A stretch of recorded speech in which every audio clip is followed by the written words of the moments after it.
কিন্তু সুযোগটাও বা পেল কোথায়? যে মুহূর্তে বাবাকে বলতে গিয়েছে খইয়ের সাথে আংটি বদল করবে না, সেই মুহূর্ত থেকেই খই নিখোঁজ। আর এখন সাফওয়ানের কাছে শুনতে পেল সেই মেয়েটা আইসিইউতে, মৃত্যুর মুখে। আর তার কারণ ইচ্ছে, ওর ভালোবাসা। আস্তে ধীরে ইচ্ছের কপালের টিকলিটা ঠিক করে দিয়ে ছোট্ট চুলগুলো কানে গুজে দিল প্রাপ্ত। ওর কপালের ঠোঁট ছুঁয়ে মৃদু স্বরে বলল, আমিও ভালোবাসি তোমাকেই, ভালোবাসি মিস রকস্টার, তোমাকেই। ইচ্ছে বিমূঢ়। প্রাপ্তর কোন কথাকে ধরবে কোন কথাকে ধরবে না বুঝে উঠতে পারছে না ও। প্রাপ্ত ইচ্ছের এক গালে হাত রাখলো আলতোভাবে, অসহায়ের মতন করে বলল, আমরা দুজন একে অপরকে ভালোবাসি, কিন্তু এর মধ্যে খই কেন শাস্তি পেল? ইচ্ছে ও কি দোষ করেছে? ইচ্ছের মাথা ফাঁকা লাগছে এবার। এসব কি বলছে প্রাপ্ত? কিছুই বুঝে উঠতে পারছে না। কোনো মতে মুখ দিয়ে বের করলো, এসব তুমি কি বলছো? আজকে আংটি বদল ছিল আমার আর ওর, কিন্তু যখন রাখা জানালো তুমি বিয়ের আসর ছেড়েছ আমার জন্য, তখন আমিও এঙ্গেজমেন্ট ক্যান্সেল করতে গিয়েছিলাম। ইচ্ছে তারপরও খইকে কেন শাস্তি দিলে তুমি? ও তো কোনো দোষ করেনি। খইয়ের সাথে প্রাপ্তর আংটি বদল? এই কথাটা শুনেই শব্দহীন ঝড় বইতে লাগলো যেন ইচ্ছের চারপাশে। ঘাড় খানিকটা কাত করে অপলক দৃষ্টিতে শুধু তাকিয়ে রইল ও প্রাপ্তর দিকে। যে মানুষটার জন্য সব ছেড়ে আসলো, সেই মানুষটা অন্য কাউকে জীবনসঙ্গিনী করতে চলেছিল। অথচ প্রাপ্তর এই জীবনসঙ্গিনীর জায়গাটা ওর নিজের জন্য বরাদ্দ বলে ভেবে রেখেছিল। কেন ভেবে রেখেছিল?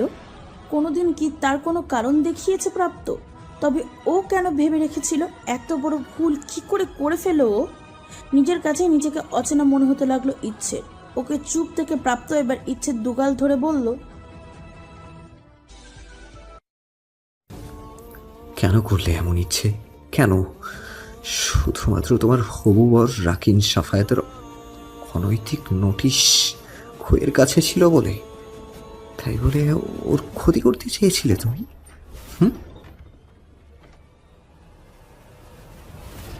এজন্য নয়, তবে কেন? ইচ্ছে প্রথম দিন যখন তোমার গিটার ভেঙেছিলাম কি বলেছিলে তুমি? তোমার আবেগকে আঘাত করার প্রত্যুত্তর তুমি দিবে, তা না করার আগ পর্যন্ত নাকি আমার উপর থেকে রাগ মিটবে না তোমার। তাহলে এই জন্যই কি আজ আজ খইকে বিপদে ফেলতে চাইছিলে তুমি? ইচ্ছে এজন্যই? আচ্ছা, তুমি কি বলেছিলে সেদিন রাকাকে?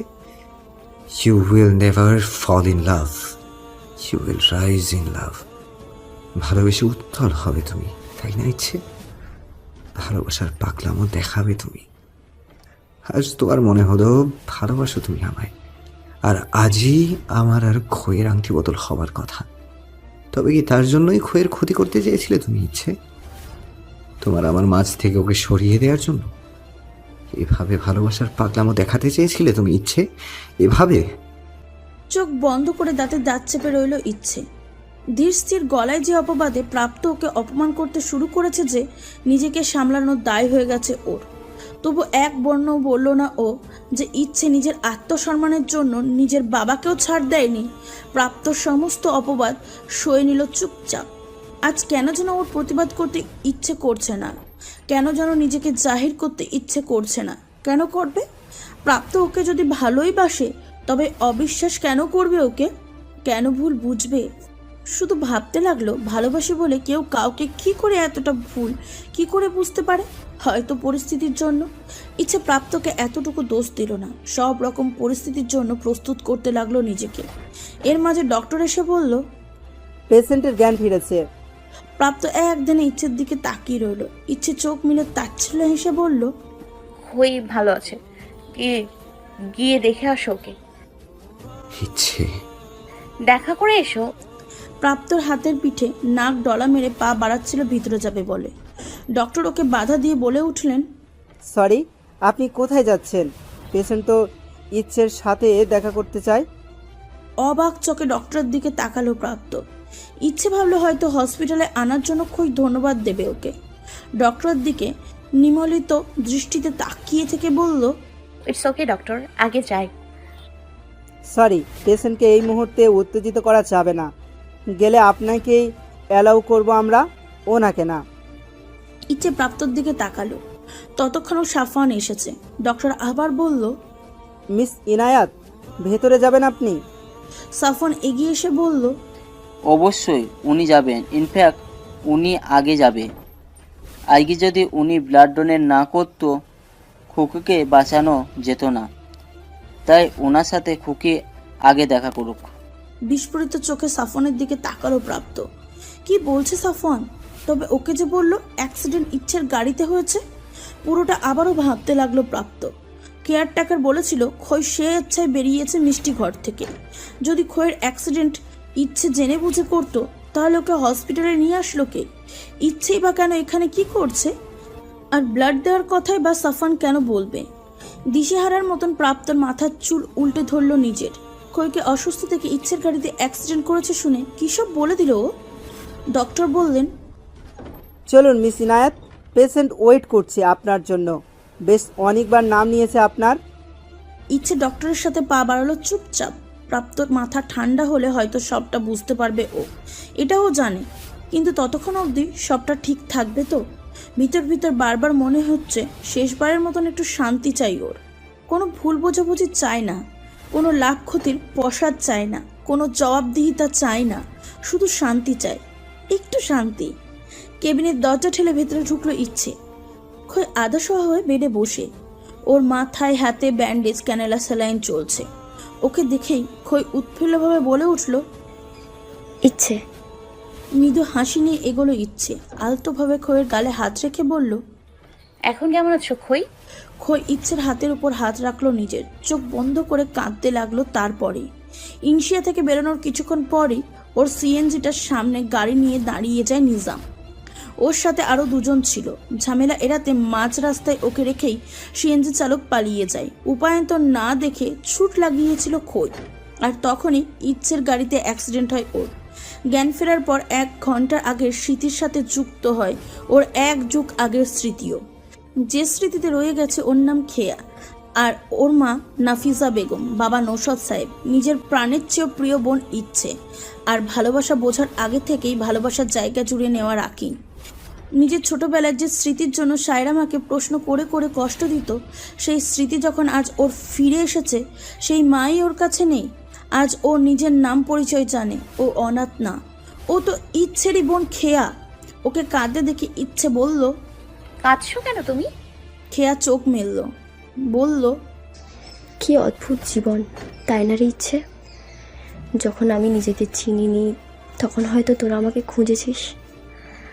আজ আমি নিজেকে চিনলাম, তোদেরকে চিনলাম, অথচ দেখ এখন তুই আমাকে চিনতে পারছিস না। আমার সাথে কেন এমন হবে ইচ্ছে? কেন? ভু কুচকে তাকিয়ে রইল ইচ্ছে। খেয়া বলল, বড় মা ঠিকই বলতো, ইচ্ছে নদীতে যদি খেয়াতরি না থাকে তবে সে খেয়ার অস্তিত্ব থাকবে না। তোর থেকে দূরে সরে সত্যি খেয়ার অস্তিত্ব ছিল না ইচ্ছে। সে তো ভাদুল গায়ে সাহেরা মায়ের মেয়ে হয়ে বেঁচেছিল। খই, দেখ না, আজ আবার নিয়তি আচমকাই তাকে মনে করিয়ে দিল তোর সাথে জড়িয়ে তার আরও একটা পরিচয় আছে। খই, খেয়া, তোর হারিয়ে যাওয়া বোন। কথা শেষ করে শব্দ করে কাঁদতে লাগলো খেয়া। শ্বাস আটকে খেয়ার কথাগুলো শুনলো ইচ্ছে। বুঝে উঠতেই নিজের সাথে মিশিয়ে নিল ও খেয়াকে। গায়ে মাথায় হাত বুলিয়ে ওর চোখ মুখে অজস্র চুমুই ভরিয়ে দিল। সুখের অশ্রুজল বাদ মারল না ইচ্ছের। বাকি সব কিছু ভুলে গেছে ও। কাঁদতে লাগলো খেয়াকে জড়িয়ে। কিছু হারিয়েছে বা হারাতে চলেছে কিনা জানে না ও। শুধু মনে হলো হারানোর মাঝেও প্রাপ্তি। এ কান্না স্বস্তির, এ কান্না প্রশান্তির। যতদূর মনে পড়ে সেদিন পার্ক থেকে ইচ্ছে রাকিন চলে যাওয়ার পর আমি নিজে নিজেই উল্টো দিকে হাঁটা শুরু করেছিলাম। আমার গায়ের রং নিয়ে বলা ইচ্ছের কথায় অভিমান হয়েছিল ঠিকই, কিন্তু বাসায় ফিরতাম আমি অভিমান নিয়ে হাঁটতে হাঁটতেই পার্ক থেকে বেশ অনেকটা দূরে চলে আসি। কোনো এক মূল সড়কে অন্য মনস্ক হয়ে হাঁটার সময় প্রাইভেট কার ধাক্কা দিয়ে চলে গেলে জ্ঞান হারায়, সাথে স্মৃতিও। হসপিটালে সাহেরা মা আমাকে মেয়ের পরিচয় দেয় আর ওখান থেকেই ভাদুল গায়ে নিয়ে আসে। কখনো বলিনি আমি তার মেয়ে নই, বরং শুরুর দিক থেকেই আমাকে গ্রামের ভাষায় কথা বলতে জোর করতো। স্কুলে যেতে দিত না ঠিক মতো, জামা কাপড়েও কখনো আধুনিকতা দেয়নি আমাকে। এমনকি শহর থেকে কেউ গ্রামে এলেও তাদের ছায়াটা অবধি দেখতে পেতাম না আমি।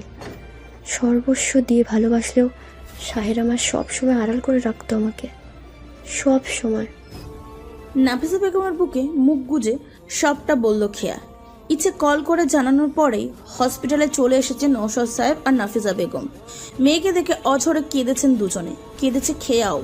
তবে তাদের আগে আরও একজনের আগমন ঘটেছে কেবিনে, রাকিনের। এক কোণে দাঁড়িয়ে দাঁতে দাঁত চেপে এতগুলো বছরের সমস্ত কষ্ট, রাগ, অভিমান সহ্য করার চেষ্টা করে চলেছে সে এতক্ষণ হলো। যাকে এতগুলো বছর খুঁজে চলেছেও, এতটা কাছে পেয়েও চিনতে পারেনি তাকে। নিজের উপর, খেয়ার উপর শুধু রাগই হচ্ছে ওর। খেয়া মায়ের বুকে মুখ গুজে রাকিনের ওই চাহনি পরখ করে চলেছে। নাফিসা বেগম মেয়েকে আদর করে দিয়ে কাতরভাবে বললেন, খুব কষ্ট হয়েছে তোর মা, খুব কষ্ট হয়েছে। না মা, শাহেরা মা এতটুকুও কষ্ট পেতে দেয়নি আমাকে, সব সময় আগলে রাখতো। কেন রাখবে না খেয়া? তুমিই তো তার বেঁচে থাকার একমাত্র অবলম্বন ছিলে। তোমাকে আগলে না রাখলে কি নিয়ে বাঁচবে সায়েরা? রাকিন বাদের দরজার দিকে তাকালো সবাই। ওর দৃষ্টি খেয়ার দিকে স্থির। সাদেক সাহেব এসেছেন। উনি ভিতরে ঢুকতে খেয়া বলল, সাদিক কাকা, আমি। শান্ত হও খেয়া, আজ আমি বলি। খেয়া থামলো। সাদেক সাহেব বললেন, অনেক আগেই এগুলো আমার বলা উচিত ছিল। কথাগুলো আমার আগে তোমাদেরকেই জানানো উচিত ছিল, কিন্তু সাহেরা চায়নি বলে হয়নি। মারা যাওয়ার আগে সাহেরা বলেছিল মরণ রোগে আক্রান্ত ছিল বলে স্বামীর ঘর ছাড়তে হয়েছিল ওকে। বাঁচার জন্য কোনো অবলম্বন অবশিষ্ট নেই দেখে যখন ঠিক করলো আত্মহত্যা করবে, ঠিক তখনই তোমাকে স্মৃতিহারা মেয়ে হিসেবে পেয়ে যায় সাহেরা। মাতৃত্বের লোভ সামলাতে পারেনি ও, তেমনি না কাটিয়ে উঠতে পেরেছিল তোমাকে হারানোর ভয়। তাই তোমাকে ঘিরে ওর এত আড়াল ছিল খেয়া। সাহেরার ইচ্ছে ছিল ওর মৃত্যুর পর যেন আমি তোমাকে তোমার আসল ফ্যামিলি খুঁজে দিই। নিজের মতো করে চেষ্টা চালাবো বলেছিলাম, কিন্তু ছেলের কথা ভেবে স্বার্থপর হয়ে পড়ি এক সময়। না তোমার স্মৃতি ফেরানোর চেষ্টা করেছি, না তোমার পরিবারকে খোঁজার। আমার সেই স্বার্থপরতার জন্যই আজ তোমাদের এই পরিস্থিতি ফেস করতে হচ্ছে। চারটে সাজানো জীবন তাণ্ডব শুরু হয়েছে, সবটার জন্য আমিই দায়ী। এতক্ষণ হলো এক ধানে দাঁড়িয়ে খেয়া নাফিসা বেগম আর নওশাদ সাহেবের খুশি দেখছিল ইচ্ছে। সাদিক সাহেবের কথা এবার এগিয়ে আসলো ও। বলল, দায় কেন নিচ্ছেন? আপনাকে তো আমাদের ধন্যবাদ দেওয়া উচিত আঙ্কেল। ধন্যবাদ মানে? ধন্যবাদই বটে। আজ আপনি যদি ভাদুরগাঁয়ে না যেতেন, খেয়াকে কি করে শহরে ফিরে পেতাম আমরা বলুন তো? এই যে ওকে আমরা ফিরে পেলাম, এর সব ক্রেডিট তো আপনারই।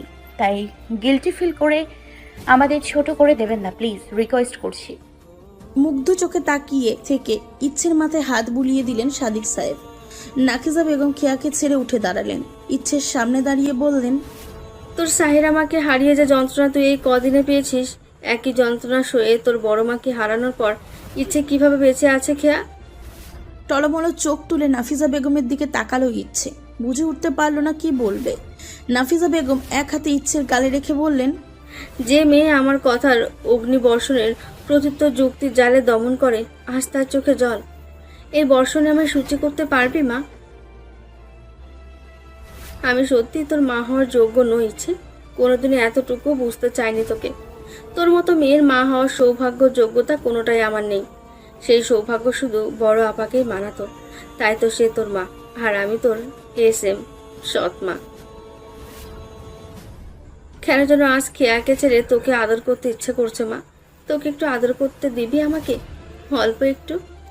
টুপটাপ জল গড়ালো ইচ্ছের চোখ থেকে, যেন বিশ্বাসই হচ্ছে না ওর সবটা। আস্তে ধীরে ও কপাল এগিয়ে দিল নিজের। নাফিসা বেগম ওর দু গাল ধরে কপালে চুমু দিলেন। বাস্তবতা টের পেতে নাফিসা বেগমকে শক্ত করে জড়িয়ে ধরল ইচ্ছে। উপরালা আজ যেন দুহাত ভরে ভরিয়ে দিয়েছে ওকে। নাফিসা বেগম আজ প্রাণ ভরে আদর করলেন ইচ্ছেকে। এতে সবচেয়ে বেশি খুশির হাসি খেয়ার ঠোঁটে। ওকে হাসতে দেখে এতটা সময় পর রাকিন বলে উঠল, আজ তোর এঙ্গেজমেন্ট হওয়ার কথা ছিল খেয়া। রাকিনের মুখে নিজের নাম শুনে চমকে উঠল খেয়া। ছোটবেলার খেলার সাথী হলো, বরাবর রাকিনকে ভয় পেত ও।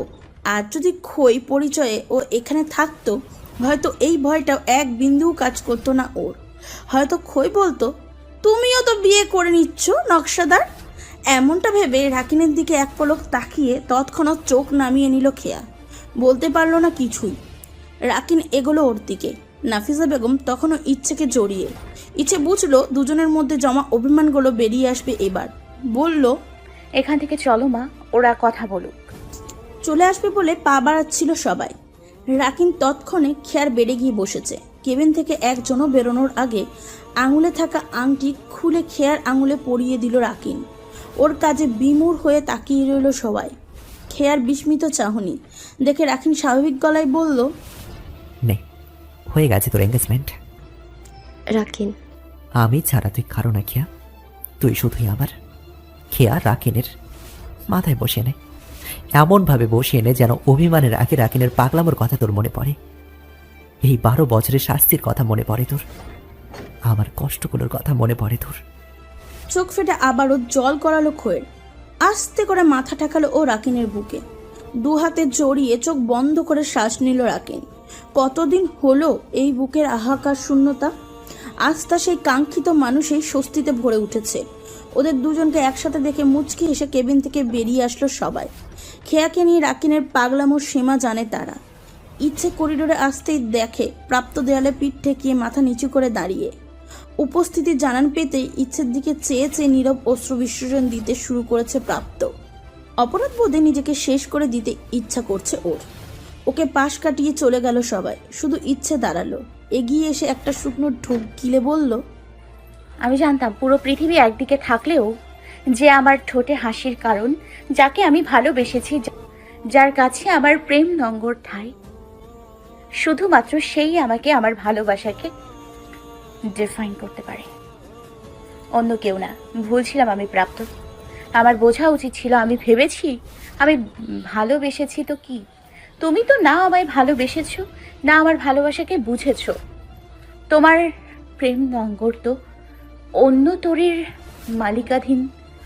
না বুঝেই বিয়ের আসর ছেড়েছিলাম আমার একপাক্ষিক ভালোবাসার পাগলামো দেখাবো বলে। সত্যি অনেক বড় ভুল করে ফেলেছি, তাই না প্রাপ্ত? প্রতিটা কথা তীরের মতন বিঁধল প্রাপ্তর কাছে। এবার আর ও সামলাতে পারল না নিজেকে। জাপটে জড়িয়ে ধরল ইচ্ছেকে। ওর চুলে মুখ গুজে দিয়ে কাঁদতে কাঁদতে বলল, ভুল তো আমি করেছি ইচ্ছে, ভুল তো আমার।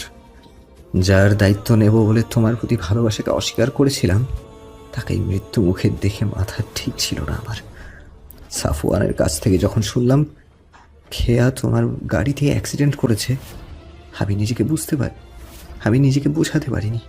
ইচ্ছে এমনটা করতে পারে না। ভুল আমার ইচ্ছে, সব ভুল আমার।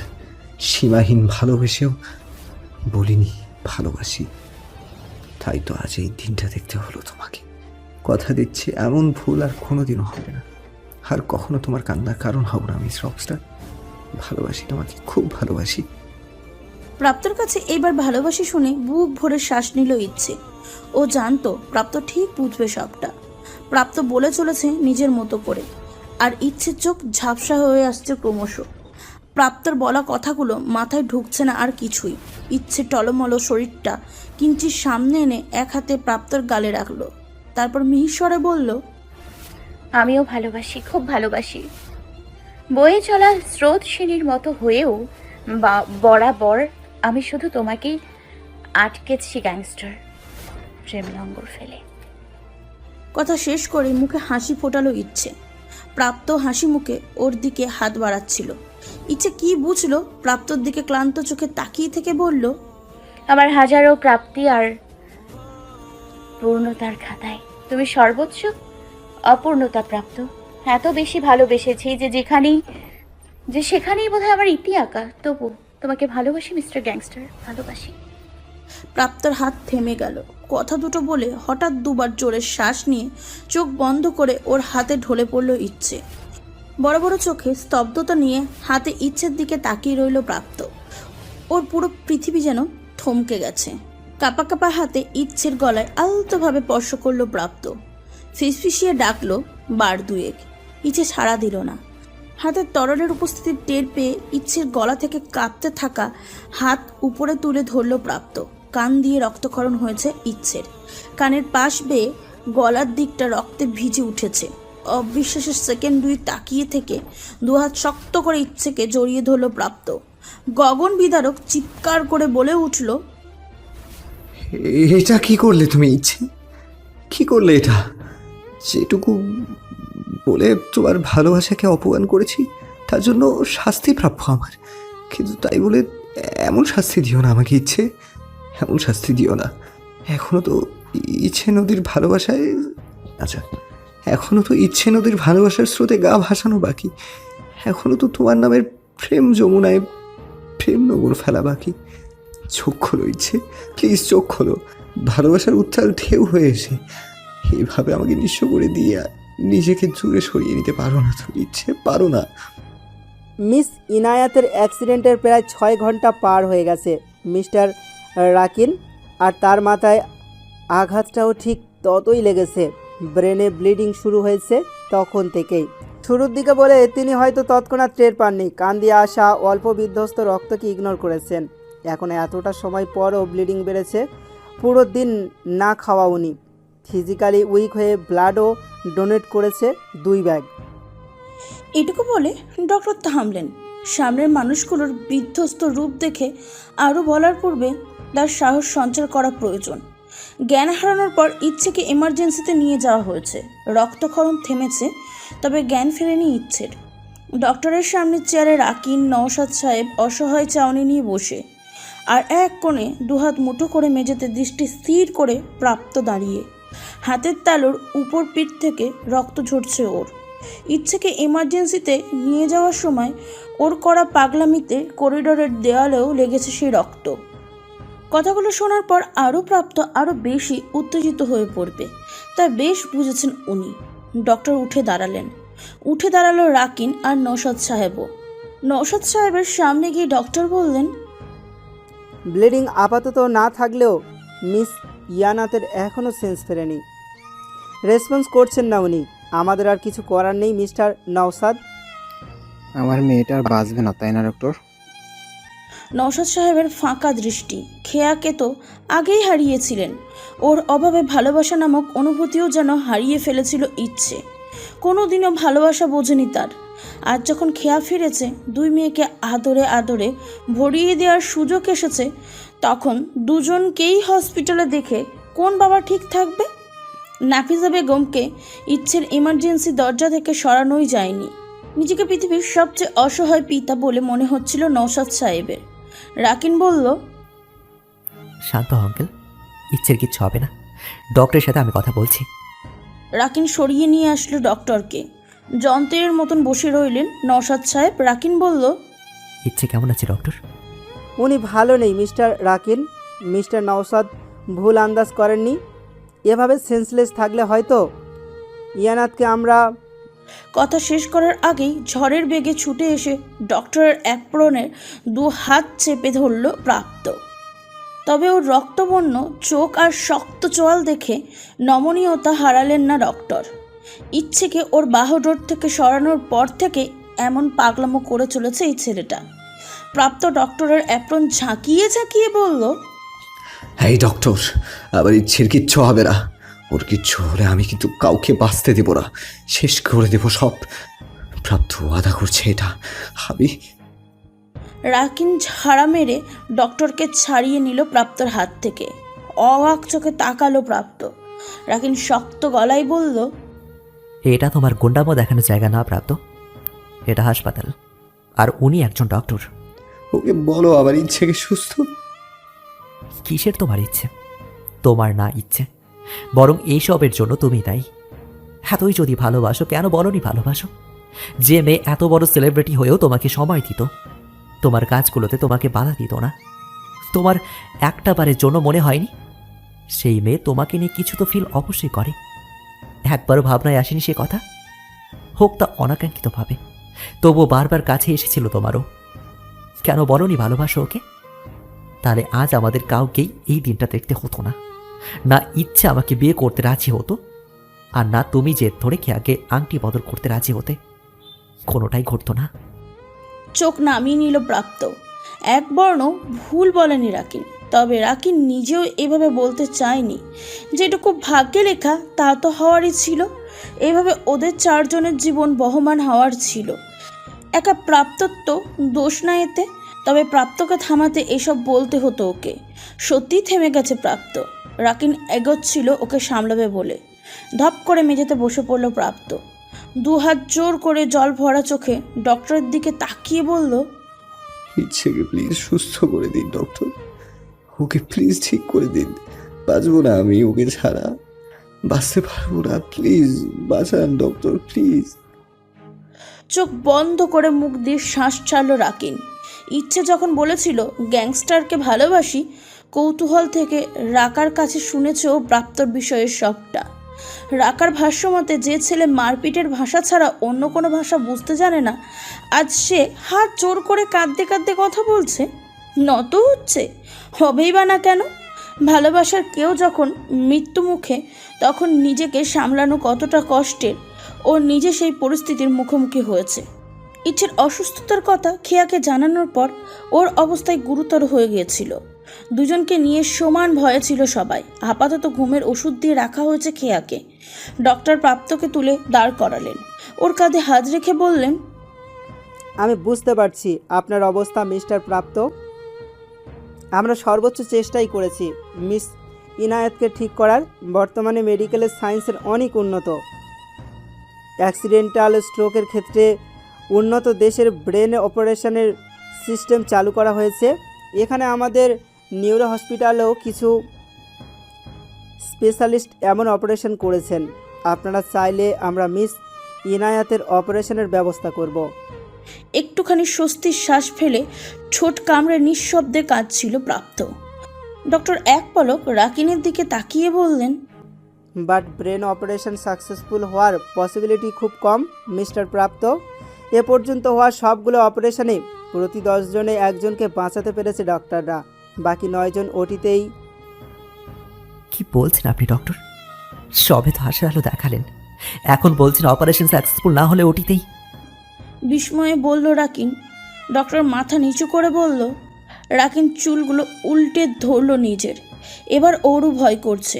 ডক্টর বললেন, জি, বিষয়টা এমনই।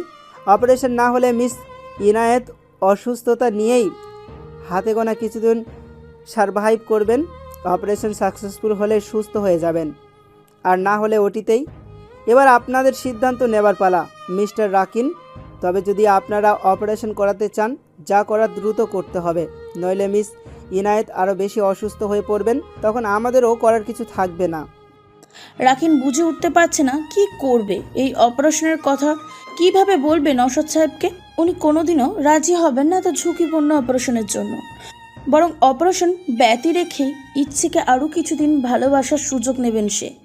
অপারেশন করাবে না এটা বলবে বলে জিভ দিয়ে ঠোঁট ভিজিয়ে নিল রাকিন। প্রাপ্ত হঠাৎই শান্ত স্বরে বলল, আপনি অপারেশনের ব্যবস্থা করুন ডক্টর, ইচ্ছের কিচ্ছু হবে না। অবাক চোখে ওর দিকে তাকালো রাকিন। প্রাপ্তর দৃষ্টি মেঝের দিকে স্থির। প্রাপ্ত চোখ তুলে বলল, দেরি করবেন না প্লিজ ডক্টর, যা ব্যবস্থা করা করুন, ইচ্ছের অপারেশন হবে। ডক্টর বললেন, আপনার অনুমতিতে অপারেশন হবে না মিস্টার প্রাপ্য। পেশেন্টের বাবা অথবা পরিবারের কারো অফিসিয়াল অনুমতি চাইবে হসপিটালের অথরিটি। বন্ড সাইন ছাড়া এত ঝুঁকিপূর্ণ অপারেশন কোথাও কেউ করবে না। নওশাদ আঙ্কেল কখনোই অপারেশন অনুমতি দেবে না প্রাপ্ত। তাকে আমি চিনি। কেয়াকে সবে খুঁজে পেয়েছেন। ইচ্ছেকে হারানোর এতটুকু ঝুঁকি তিনি এই মুহূর্তে নেবেন না। রাকিনের কথায় দুদণ্ড চুপ করে রইল প্রাপ্ত। অপারেশন হবে না এমন সিদ্ধান্ত নিশ্চিত করবে বলে সিদ্ধান্ত নিল রাকিন। হাঁচমকায় প্রাপ্ত বলে উঠল, বাবার পরিবর্তে পেশেন্টের বড় অনুমতি দিলে হবে? বিস্ফোরিত চোখে ওর দিকে তাকালো রাকিন। ডক্টরের চাহনি তো আকাশ সম বিস্ময়। প্রাপ্ত একদম স্বাভাবিক গলায় বলল, তাই না ডক্টর? বিয়ের পর মেয়েদের বড় অভিভাবক তো স্বামী হয়। নওশাদ স্যারের পরিবর্তে ইচ্ছের বর যদি বন সই করে, অপারেশন করাবেন না আপনারা? রাকিন খানিকটা জড়ানো গলায় বলল, কি করতে চাইছো তুমি প্রাপ্ত? আজ তো ইচ্ছের বিয়ে হওয়ার কথা ছিল, ইচ্ছের বিয়ে হবে আজ। তারপর ওর বর ওর অপারেশনের জন্য বন সই দেবে। অপারেশন হবে ইচ্ছের, কেউ আটকাতে পারবে না। স্পষ্ট ভাষায় জবাব দিল প্রাপ্ত। রাকিন কপাল চেপে ধরল নিজের। একবার ভাবলো প্রাপ্তকে থামাবে, বলবে এমন পাগলামি না করতে। পরপরই নিজেকে এর জায়গায় বসিয়ে ভাবলো, আজ ইচ্ছের জায়গায় খেয়া থাকলে এমনটা করতে দুবার ভাবতো না ও।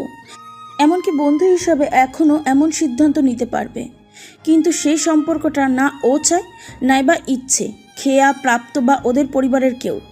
রাকিন এগিয়ে প্রাপ্তর কাঁধে হাত রেখে করুণভাবে বলল, জেনে শুনে এত বড় সিদ্ধান্ত নিচ্ছ, পরে যদি ইচ্ছের কিছু। ইচ্ছের কিছুই হবে না মিস্টার রাকিন। ও তো প্রাপ্তর প্রাপ্য। কেড়ে নেয়ার অধিকারবোধ খাটাবে না সৃষ্টিকর্তা। এইটুকু বলেই প্রাপ্ত নশদ সাহেবের দিকে এগোলো। সে পাথর হয়ে চেয়ারে বসে প্রাপ্ত তার সামনে গিয়ে মেঝেতে বসে বলল, আমি ইচ্ছে দুজনকে ভালোবাসি স্যার। আপনি অনুমতি দিলে আমি ইচ্ছেকে এই মুহূর্তে বিয়ে করতে চাই। নশদ সাহেব অবুঝের মতন তাকালেন প্রাপ্তর দিকে। নিজের সুদীর্ঘ জীবনে অনেক প্রেমের কাহিনী দেখেছেন, নিজেও প্রেম করেছেন, একবার নয় দুইবার, কিন্তু জীবন মরণের সন্ধিক্ষণে কেউ কাউকে ভালোবেসে বিয়ে করতে চায় আজ প্রথমবার দেখছেন। প্রাপ্তর দিকে মুগ্ধ চোখে চেয়ে রইল রাকিন। ডক্টরের চাউনিতেও রাজ্যের বিস্ময়। মৃত্যুমুখী যেন যে প্রিয় মানুষটাকে বিয়ের কথা বলতে পারে, তার চেয়ে বড় ভালোবাসার প্রমাণ আর কি হতে পারে?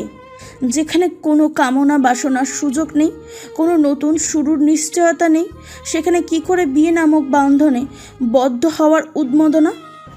সেখানে কি করে শুভ প্রেম পরিণয়ের অস্থিরতা? হয়তো ভালোবাসা আছে বলে, হয়তো প্রেম আছে বলে, আর এই জন্য ভালোবাসা পবিত্র, ভালোবাসা সুন্দর। এভাঞ্চিসেতে বেডে নিশ্চুপভাবে শুয়ে আছে ইচ্ছে। ওর নাকে অক্সিজেনের পাইপ, হাতে স্যালাইন, মাথায় কিছু সেন্সর লাগানো। দরজা খুলে আস্তে ধীরে ভিতরে ঢুকলো প্রাপ্ত। কলিজায় যেন কেউ টুকরো টুকরো করে কাটছে ওর। ডক্টর বলে দিয়েছে ইচ্ছে নিজেই রেসপন্স করছে না, আর এমন চলতে থাকলে চাইলেও অপারেশন করা তাদের পক্ষে সম্ভব না। নওশাদ সাহেব, নাফিজা বেগম, রাকিন একে একে সবাই এসে দেখে গেছে ইচ্ছেকে। ইচ্ছে ছাড়া দেয়নি। মনের সাহস সঞ্চার করে কেবিনে ঢুকলো প্রাপ্ত। এগিয়ে এসে ঝুঁকলো ইচ্ছের দিকে। অসহায়ের চোখে মন ভরে দেখে নিল ওকে। তারপর মৃদুভাবে ইচ্ছের কপালে চুলগুলো সরিয়ে দিয়ে বলল, কেন এমন করছো ইচ্ছে? আর কত শাস্তি দেবে আমায়? ডক্টর বলেছে তুমি নাকি রেসপন্স করছো না, কিন্তু তা কি করে হয় ইচ্ছে? সবই তো নতুন করে শুরু করবো আমরা। তুমি তো পিছিয়ে যাওয়ার মেয়ে নও ইচ্ছে। সাহস করে তুমি তো প্রথমে এগিয়েছিলে, সব কিছু ছেড়ে ছুড়ে। এখন ওরা বললে আমি কি করে বিশ্বাস করি বলো? তোমার বাবা, মা, বোন, বন্ধু সবাই তোমার জন্য অপেক্ষা করছে ইচ্ছে। একবার চোখ মেলো, একটাবার তাকাও। ইচ্ছে সাড়া নেই। প্রাপ্ত ওর দুহাত মুঠো করে চুমু দিল। ওর চোখের জলে সিক্ত হলো ইচ্ছের হাত। প্রাপ্ত কাঁদতে কাঁদতে বলল,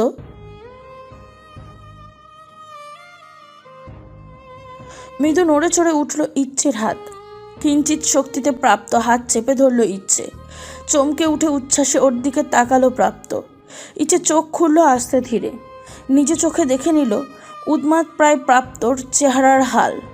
উচ্চস্বরে বলল, আমি বড়ই নির্লজ্জ প্রাপ্ত। জীবনে খুব কম ভালোবাসা পেয়েছি তো, তাই ভালোবাসার ডাক শুনলে আটকাতে পারি না নিজেকে। প্রাপ্ত ইচ্ছেকে তুলে জড়িয়ে ধরল, পাগলের মতন একাধারে চুমুতে ভরিয়ে দিল ইচ্ছের চোখ মুখ। ইচ্ছে বাধা দিল না। প্রাপ্ত একটু থামলো, বলল, কি হয়েছে আবার? বাঁচবো না আমি আর? কিছুই হয়নি তোমার, সব ঠিক হয়ে যাবে ইচ্ছে। প্রাপ্ত শীতল স্বর। ইচ্ছে মৃদু হাসলো। অনেকটা সময় প্রাপ্ত ওকে বেডে শুয়ে দিল আবারও। নাক টেনে ঠোঁটের কোণে হাসি ফুটিয়ে বলল, আজ আমাদের বিয়ে ইচ্ছে। থমকে গেল ইচ্ছে। কম্পিত কণ্ঠে বলল, কি বলছো তুমি এসব? ঠিক বলেছি, আমি আজ এই মুহূর্তে বিয়ে করতে চাই তোমাকে। পাগল হয়ে গেছো তুমি এসব? প্রাপ্ত ঠিকই বলেছে ইচ্ছে, আজই বিয়ে হবে তোদের। ইচ্ছে চোখ সরিয়ে দরজায় তাকালো। খেয়া এসেছে। ওর হুইল চেয়ারের পিছনে রাকিন দাঁড়িয়ে। নওশাদ সাহেব, নাফিজা বেগমও আছেন। ইচ্ছে বলল, কি সব বলছিস তুই খেয়া? এখন এভাবে? আমরা সবাই এমনটা চাইছে। প্রেস মিডিয়া জানো তোমার আজ বিয়ে হওয়ার কথা ছিল, বিয়েটা হয়েছে। কিন্তু বাবা, প্রাপ্ত পাশ থেকে একটা কাগজ তুলে দিল ইচ্ছের কোলে। ওর এক হাতে কলম ধরিয়ে দিয়ে আর এক হাতে চুমু দিয়ে বলল, ভালোবাসি তোমাকে মিস রকস্টার, আমার ভালোবাসাকে স্বীকৃতি দাও। বাবা মা বোনের দিকে এক পলক তাকিয়ে সবারই চোখ মুখ পড়ে নিল ইচ্ছে। অতপর নির্দ্বিধায় রেজিস্ট্রি পেপারে সাইন করে দিল। ওর সব কারণ প্রশ্ন এসে প্রাপ্তর কথাতেই শেষ হয়ে যায়। প্রাপ্তর দুর্বলতা, হার যাই হোক, কোনোদিনও ওকে ফিরিয়ে দেওয়ার ক্ষমতা যে ওর নেই তা ভালো মতোই জানে ইচ্ছে। সাইনটা পেয়ে প্রাপ্ত শ্বাস ফেলল, কপালে চুমু এঁকে দিল ইচ্ছের, বলল,